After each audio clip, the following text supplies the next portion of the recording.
What's going on, everyone? Welcome back to the channel. And the June slate for UFC fights has absolutely collapsed. Let's start with the fight that was supposed to be happening next weekend. Khamzat Chimaev versus Robert Whittaker. Khamzat Chimaev is out due to serious health issues. I mean, he's been in the hospital for a bit now, so it looks really serious with Khamzat. And honestly, I want to be upset about it, but I'm kind of just feel bad for Khamzat at this point. Like, this isn't the first health scare Khamzat has had due to training, and he really needs to figure it out and figure out what keeps happening to him. If there are serious issues, maybe consider finding a new team who's not going to train you into the ground before a fight, or maybe consider just walking away from the sport. It sounds so sad, but yeah, he's out of his fight versus Robert Whittaker. And the replacement they got was Ikram Aliskerov, who has had 4 fights in the UFC and has fought no one notable, but is now getting thrown into a big time fight against Robert Whittaker. And I honestly kind of find it a little ridiculous, to be honest. Like, a lot of these guys aren't having to show their worth at this point. Like, if Ikram goes in there and finishes Rob, he's in the title conversation, and that's absolutely wild because he's done none of the hard work that a lot of other contenders have to do in order to get that shot. But that looks like it's going to be happening now. And Ikram versus Rob is an interesting matchup. Obviously, I would have rather see Khamzat versus Rob, but we're not getting that now.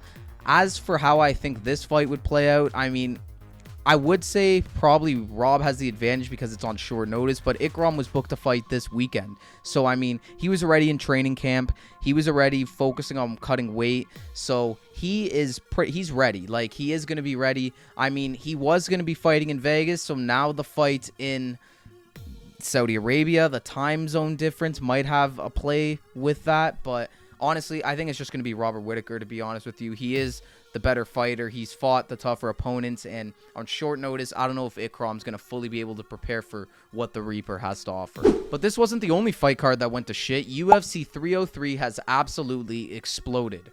If you haven't heard by now, Conor McGregor versus Michael Chandler is off, and McGregor is the one who had pulled out due to injury. Super unfortunate, man. A fight we've been waiting for to happen for 2 years now, and it looks like we're going to have to wait even longer. Ariel Helwani has said that the injury isn't too serious and that they're looking to rebook the fight around August or September, which is good news, but it's still unfortunate that we have to wait so long just to see McGregor fight once again. And I feel bad for all the fans that flew out to Vegas, bought hotels, tickets, and spent a shit ton of money. Now they're not going to be seeing Conor McGregor. Instead, they're going to be seeing Alex Pereira versus Yuri Prochazka 2 for the light heavyweight title. I'm okay with this replacement just because I love both guys and I know they're going to bring a fun fight, but it's still a little bit unfortunate because I was so pumped to see McGregor. I was excited to see him back finally, and I thought the McGregor-Chandler fight was going to be awesome. This Pereira-Yuri fight, honestly, it's really short notice for both guys, so you never know what can happen, but if both guys bring similar game plans that they did when they fought the first time, I think Alex is going to win again. But who knows? I could be proven wrong. And either way, shout out to both these guys for saving this main event. And I'm excited for the fight still because these guys, I know they're going to bring it. That's not the only fight that got canceled on UFC 303, though. Jamal Hill versus Carlos Olberg is also off because Jamal Hill had to pull out due to injury. Carlos Olberg needed a new opponent, and he got Anthony Smith. So, yeah. Jamal Hill, done. Anthony Smith on. And obviously, this isn't going to be the co-main now because they have gotten a new co-main event. As for the Smith versus Olberg fight, I was really looking forward to Jamal Hill versus Carlos Olberg, especially now that Pereira and Yuri are on this card too. Pereira and Jamal have been going back and forth on Twitter, and seeing them fight week together, maybe at the press conference too, it would have been interesting. I would have liked to see that, but we're not going to be getting it. Carlos Olberg, Anthony Smith. This is a completely different profile as to what Olberg was preparing for in Jamal Hill. Anthony Smith is going to want to use his grappling in this fight, and I expect him to do so early because if he stands on the feet with Carlos for more than like 2 minutes, he's going to get knocked out. So it's a classic grappler versus striker matchup. If I had to pick who was going to win, I would say probably Carlos Olberg just because he's been in camp, he's been preparing. There's a short notice for Smith, but again, you never know what can happen, and Smith stands a good chance as anyone. But yeah, so this fight is no longer the co-main, and the fight that got announced as the co-main is Brian Ortega versus Diego Lopes. This is a really fun matchup. I mean, it was a fight I didn't know I wanted. I wanted Ortega fighting Aljo, and I wanted Diego fighting maybe even Josh Emmett, but I'm okay with this matchup. This is going to be a really fun fight. Two super exciting guys, honestly, both great at jiu-jitsu, and Diego, great at striking. So, I don't know. This is going to be a really interesting matchup. I'm kind of excited it got announced. Is it an International Fight Week co-main event? That's still up for question, but for what they're able to do with the short amount of time they've had to prepare for it, I think this is a great fight to put on this card. This fight, both guys accepting this on 3 weeks' notice or so.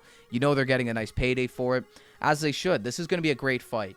As for who I think would win this one, I'm leaning towards Diego just because I think the striking is a bit better, and I don't know if he's going to rush for a takedown against Brian Ortega. I don't think anybody in their right mind would try and do that. So I think he can potentially piece up Ortega on the feet and maybe even find a finish. Either way, it's going to be an incredible fight, and I'm happy it got announced. But it's overall, I'm just really bummed out with what's happened here. I mean, I was expecting to see Khamzat Chimaev fight next week. I was expecting to see McGregor fight in 3 weeks. And now neither of them are going to be fighting. And we don't even know when we're going to see either one back. I mean, I'm guessing they are going to try and rebook McGregor Chandler. But what was the real issue? What happened? Was it the McGregor injury? Are they just saying that because of other things? Maybe they couldn't agree on a contract or something. Maybe there's something else going on there. And also for Khamzat, I don't know. I think it's just a health issue. I think there's some serious issues going on with him, and I don't want to speculate too much on it. So I'm just going to say, Khamzat, I hope you feel better. I hope you can get better, and I really want to see him fight soon because at the end of the day, Chimaev and McGregor are two of the biggest stars in this sport, and when they're not fighting, the company hurts, and so do the fans. I want to see them back in there, but I honestly do think the UFC have done a good job at rebounding from this. I think the Lopez and Ortega fight was a great fight to add to that card. Getting Pereira Yuri to be the replacement main event, it's still a good move. I mean, Alex Pereira is honestly probably a top 3 superstar in the UFC right now. Everybody loves that guy, so for them to get him last minute, I think it's a great addition to the card, and I think that overall they did save this event from absolute disaster. But yeah, there you guys have it. That's what's going on in the UFC right now. A lot of moving pieces. Who knows what's going to happen over the next couple of days too. We might get some more announcements. Who knows? This International Fight Week card, it's looking okay. It's not horrible in terms of the circumstances. I think they've done a good job to rebound, so it's still going to be a good card, and I'll get excited for it. Thank you all for watching this video. If you enjoyed it, consider liking and subscribing. Helps me out a ton. And let me know what you guys think of all this craziness that has gone down. What do you think of the Khamzat situation? What do you think about McGregor Chandler? Are you happy with the Pereira and Yuri replacement? Let me know down below. I want to hear what you guys have to say. Thank you all for watching once again, and I'll see you all in the next one.